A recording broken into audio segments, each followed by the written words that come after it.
எல்லாத்துக்கும் வணக்கம்மா. இப்போ எல்லா திட்டத்தையும் நம்முடைய அண்ணன் தென்னலூர் பழனிப்பன் பேசிட்டார். நம்முடைய கழகத்தின் மூத்த முன்னோடி அண்ணன் பேச வேண்டும். நேரம் இல்லை, இன்னும் 2 மணி நேரம் தான் இருக்குது. நாங்கள் என்ன 15 பாயிண்ட் போகணும். ஆக சுருக்கமாக உதயசூரியனுக்கு நீங்களெல்லாம் எனக்கு வாக்குகளை தாருங்கள் என்று உங்கள் கால் பாதங்களை எல்லாம் கேட்டு தொட்டு வணங்கி கேட்டு ஒரே ஒரு செய்திமா, இன்னைக்கு இந்த இந்த மேம்பாலத்தை கட்டி கொடுத்தது ஜோதிமணி.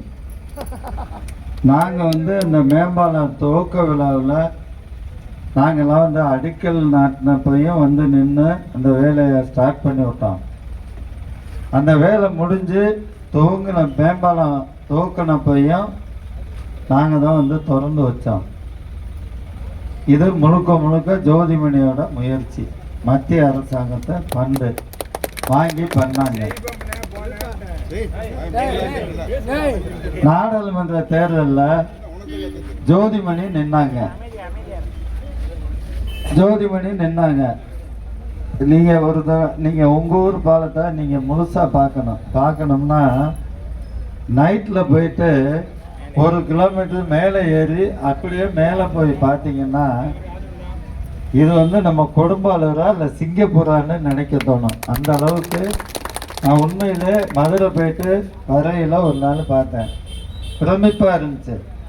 சிங்கப்பூரில் தான் இந்த மாதிரி அந்த உயர்ரக பாலம் அமைக்கப்படும். அதை பார்த்தீங்கன்னா அந்த லைட்டுக்கு அப்படிப்பட்ட ஜோதிமணிக்கு செஞ்சாங்க. அவங்க தான் செஞ்சாங்க.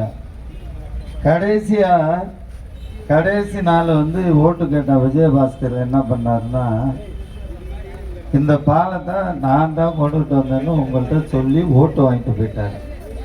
பார்த்தீங்கன்னா கவுண்டிங்கில் நாங்கள்லாம் என்ன நினச்சி கவுண்டிங்க்கு போனோம்னா, இந்த பகுதியில் அம்புட்டு ஓட்டும் நம்ம கொடும்பாலூர் மக்கள் கை சின்னத்துக்கு தான் போட்டிருப்பாங்கன்னு கவுண்டிங்கில் நிற்கிறோம். நான் பழனிப்பண்ண அண்ணன் எல்லாம். அங்கே பார்த்தீங்கன்னா 300 ஓட்டு ரெட்டலைக்கு கூட. எங்களுக்கு ஒரே அதிர்ச்சி. என்னன்னு கேட்கையில் இளங்கமரனை என்னங்க அதுன்னு கோபமாக கேட்கையில் இளங்கமரன் சொன்னார், கடைசி நாள் இதை அவர் பண்ணன்னு சொல்லிட்டு ஓட்டு வாங்கிட்டு போயிட்டாரு அப்படின்னு ஒரு செய்தியை சொன்னார். எங்களுக்கெல்லாம் பெரிய அதிர்ச்சியாக இருந்துச்சு. ஆக தனக்கு ஏதாவது நடக்கணும்னா எந்த பொய்யையும் சொல்லக்கூடியவர் நம்முடைய சட்டமன்ற உறுப்பினர் முன்னாள் அமைச்சர் விஜயபாஸ்கர். அவர் தான் இப்போ வேட்பாளர். ஜோதிமணி யார் பெற்ற பிள்ளைக்கு வேணாலும் அவர் பேர் வைப்பார். அதான் அவரோட வேலை. ஜோதிமணி வாங்கின அந்த பாலத்துக்கு இவர் பேர் வச்சுட்டு ஓட்டு வாங்கிட்டு போயிட்டார். அப்புறம் இன்னொரு அனுபவம், இதே ஊரில் ஒரு 200 பேர் நம்ம முன்னாள் தலைவர் ஆனந்தம் 200 வீடுகள் இடிக்க போகிறாங்க, அதை இடிக்காமல் தடை பண்ணணும் அப்படின்னு சொன்னோன்னா, நான் மாவட்ட ஆட்சித்தலைவர்கிட்ட ஃபோன் பண்ணி அவங்க வந்தோடனே ஒத்துக்க மாட்டேன்ட்டாங்க. இல்லைம்மா, இது ஸ்டே நாங்கள் வாங்கிடுறோம், நீங்கள் திங்கக்கிழமை வரைக்கும் நிப்பாட்டி கொடுங்க அப்படின்னு சொல்லி நிப்பாட்டினது நாங்கள் நிப்பாட்டினோம். ஆக நிப்பாட்டி ஸ்டே வாங்கியாச்சு.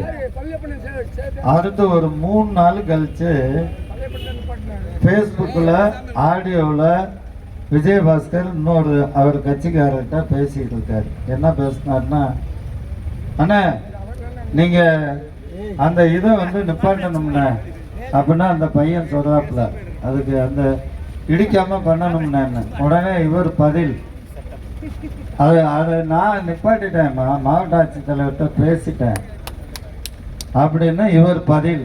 எப்போ அந்த அம்மா நிப்பாட்டி ஸ்டே ஆனதுக்கப்புறம் உண்மையிலே பேசியிருந்தா அந்த ஆடியோ எப்போ வந்திருக்கணும்? அது நிப்பாட்டுறதுக்கு முதல் நாள் வந்திருக்கணும் இல்லையா? 3 நாள் கழிச்சு ஆடியோ வந்து போயிட்டு இருக்கு.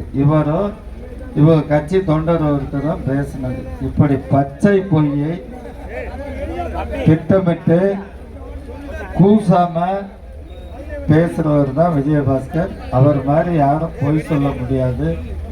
ஆக அப்படிப்பட்ட விஜயபாஸ்கர் 3 தடவை உங்கள்கிட்ட ஓட்டு வாங்கி, இப்போ இன்னொன்னு சொல்கிறேன், ஆனந்தனுக்கு மட்டும் இல்லை, அந்த வீட்டுக்காரவங்களுக்கும் சொல்கிறேன், எங்கள் உயிரே போனாலும் அந்த வீடு இடிக்கப்பட மாட்டாது என்பதை நாங்கள் விட மாட்டோம்.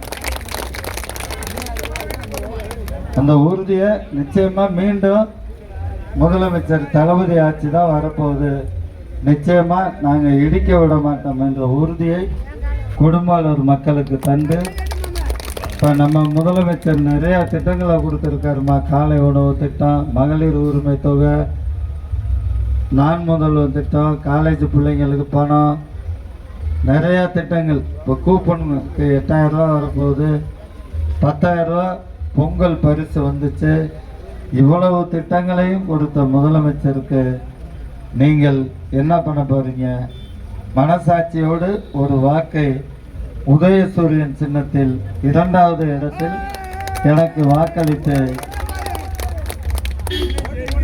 எங்களை வெற்றியடைய செய்ய வேண்டுமாய் உங்களை எல்லாம் கேட்டுக்கொண்டு, நிறையா திட்டங்கள் நீடிக்கணும்னா, தளபதி செஞ்ச சாதனை எல்லாம் தொடரணும்னா நீங்கள்லாம் உதயசூரியன் சின்னத்தில் வாக்களிப்பீர் என்று கேட்டு தந்த வாய்ப்புக்கு நன்றியை சொல்லி விடைபெறுகிறோம். நன்றி, வணக்கம்.